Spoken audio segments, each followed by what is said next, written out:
Hello students, अभी हमने 2 lecture जो हैं मैट्रिसेस पे पूरे कर लिए हैं। इनमें हमने समझा है कि जो मैट्रिक्स है उसकी डेफिनेशन क्या है और इसके अलावा जो मैट्रिसेस के टाइप्स हैं उनके बारे में हमने पढ़ा है, जैसे कि कॉलम मैट्रिक्स, रो मैट्रिक्स और उसके बाद rectangular matrix, square matrix, diagonal entries के बारे में हमने पढ़ा है।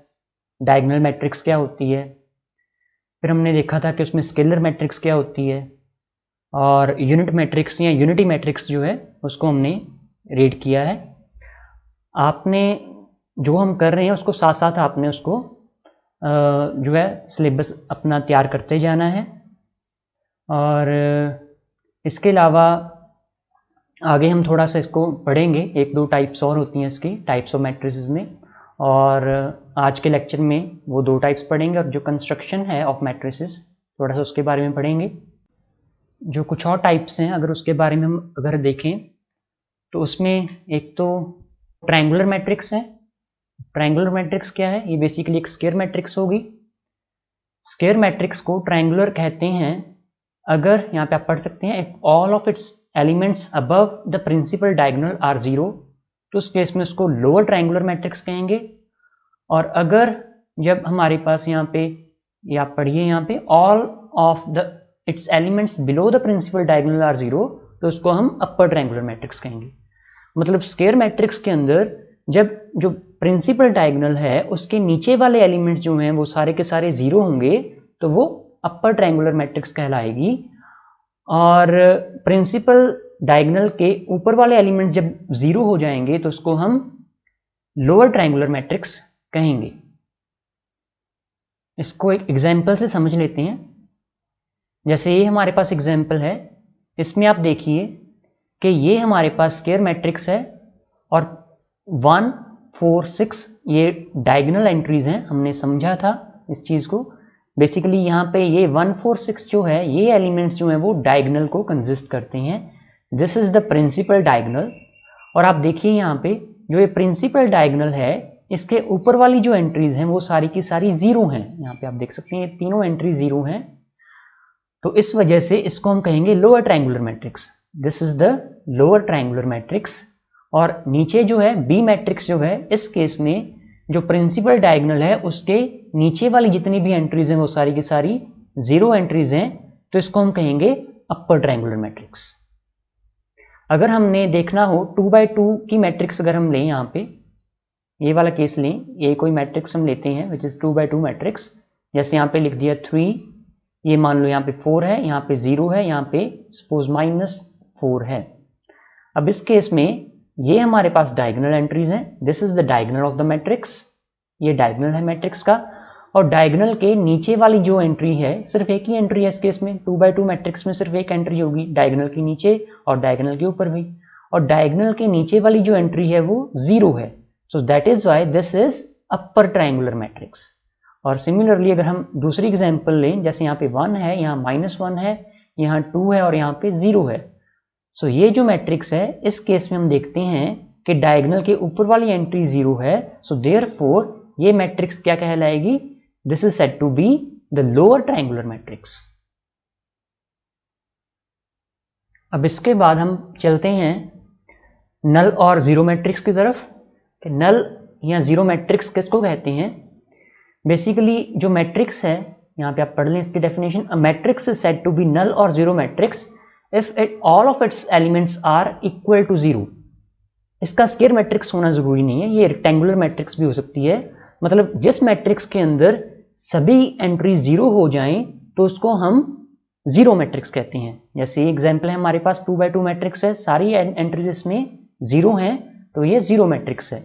जीरो मैट्रिक्स को हम कैपिटल O से रिप्रेजेंट करते हैं। जैसे ये जीरो मैट्रिक्स है 3x3 ऑर्डर की। ऐसे ही सपोज हम एग्जाम्पल लेते हैं यहाँ पे, जैसे ये एग्जाम्पल है हमारे पास, this is the row matrix which is zero matrix. ऐसे ही यहाँ पे मतलब कोई भी आप मैट्रिक्स लोगे जिसके अंदर सारे एलिमेंट्स 0 हो जाएंगे तो उसको हम जीरो मैट्रिक्स कहेंगे। So these are basically the main types of the matrices. और इसके बाद हम देखते हैं, क्वेश्चन देख लेते हैं यहाँ पे क्वेश्चन है कि find the order of the matrix and the number of elements and right each element of the form, यहाँ पे एक्चुअल में फॉर्म आएगा, FORM है यहाँ पे बेटा, of the form AIJ in the matrix. ये जो मैट्रिक्स है नीचे, मतलब इस मैट्रिक्स का ऑर्डर पता करना है, इसमें नंबर ऑफ एलिमेंट्स कितने हैं वो पता करने हैं, और हर एक एलिमेंट की जो पोजीशन है वो बतानी है AIJ फॉर्म में। तो इस क्वेश्चन को करने के लिए आप खुद यहाँ पे देख सकते हैं, इसको हम लिख लेते हैं एक बार। सो ये हमारे पास मैट्रिक्स है, जो गिवन मैट्रिक्स है। अब इसका ऑर्डर क्या है आप देख सकते हैं, इसमें 3 रोज हैं और 3 ही कॉलम्स हैं। सो इस मैट्रिक्स का जो ऑर्डर है, इसको अगर हम नाम दे दें कि सपोज ये मैट्रिक्स A मैट्रिक्स है, सो जो ऑर्डर है इस मैट्रिक्स का, order of A is equal to 3/5, sorry 3/3, क्योंकि 3 रोज हैं 3 ही कॉलम्स हैं, 3/3 इसका ऑर्डर है। और नंबर ऑफ एलिमेंट्स कितने होंगे इसमें, हमने पहले भी पढ़ा था कि जिस मैट्रिक्स का ऑर्डर m/n होता है तो नंबर ऑफ एलिमेंट्स कितने हो जाती हैं, कार्डिनलिटी उसकी क्या बन जाएगी, mn, मतलब कि mn एलिमेंट्स हो जाएंगे। सिंपली m को n से मल्टीप्लाई कर देना है। दिस इज द जो ऑर्डर है मैट्रिक्स का, उसको हम वर्टिकल बार से रिप्रेजेंट करते हैं समटाइम्स। तो इस केस में 3/3 की मैट्रिक्स है, आप यहाँ से चेक कर सकते हैं कि टोटल एलिमेंट्स 9 है। सो 3/3 9 है। सो ऑर्डर ऑफ ए क्या आ गया 3/3, और जो नंबर ऑफ एलिमेंट्स आप यहाँ पे लिखेंगे, नंबर ऑफ एलिमेंट्स जो हैं इस मैट्रिक्स में of A that is equal to 9, ये नंबर ऑफ एलिमेंट्स आ गए। और अगर हमने पोजीशन बतानी है, AIJ फॉर्म में बतानी है पोजीशन, तो AIJ की फॉर्म में अगर हमने पोजीशन बतानी है तो हम इसको कंपेयर करेंगे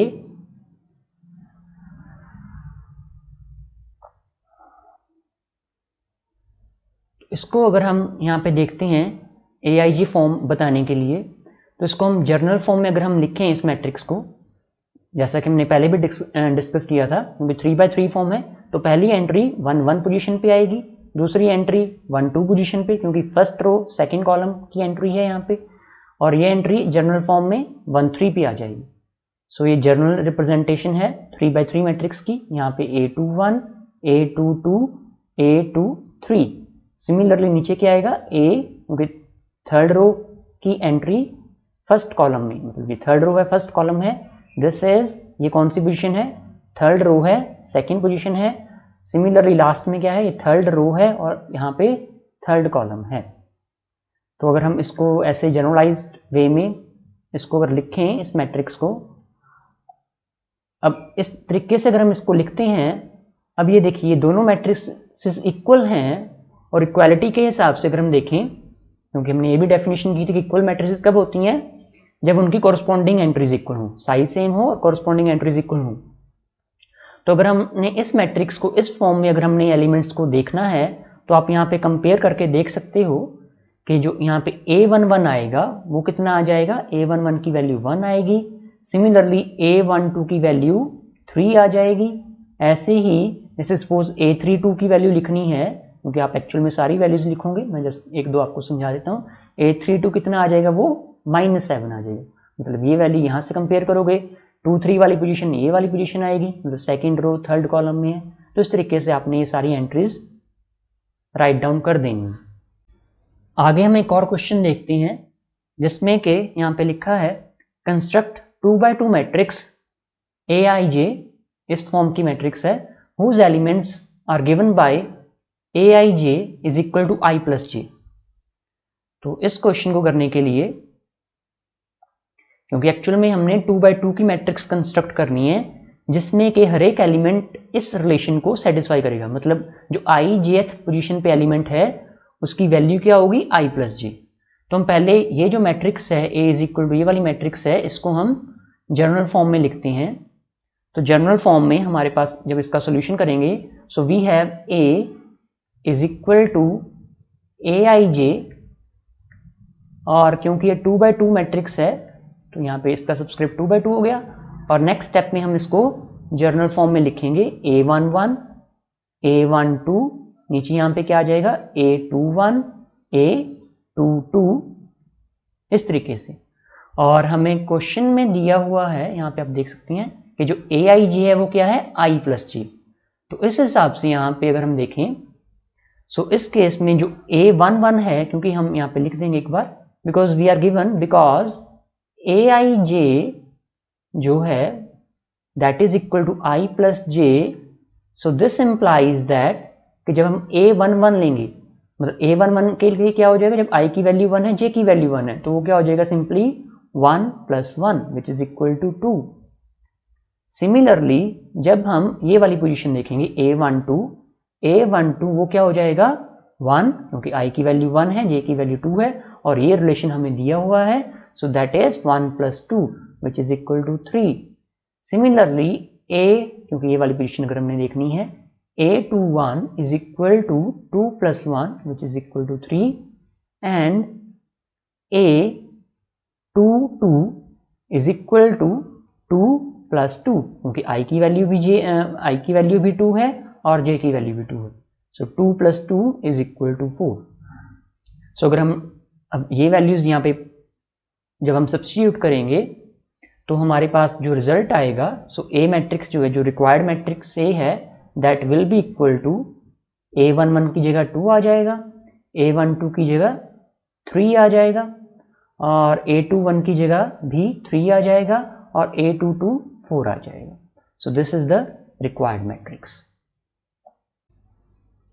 सो इसके साथ के सिमिलर क्वेश्चन, जैसे ये क्वेश्चन है, इसमें A I J is equal to I minus J relation दिया है, ये क्वेश्चन आप ट्राई कीजिए। सिमिलरली ये क्वेश्चन आप ट्राई कर सकते हैं जहाँ पे A I J is equal to I oblique J है डिवाइडेड बाय जे है, और ये क्वेश्चन है, ये आप ट्राई कीजिएगा खुद ही।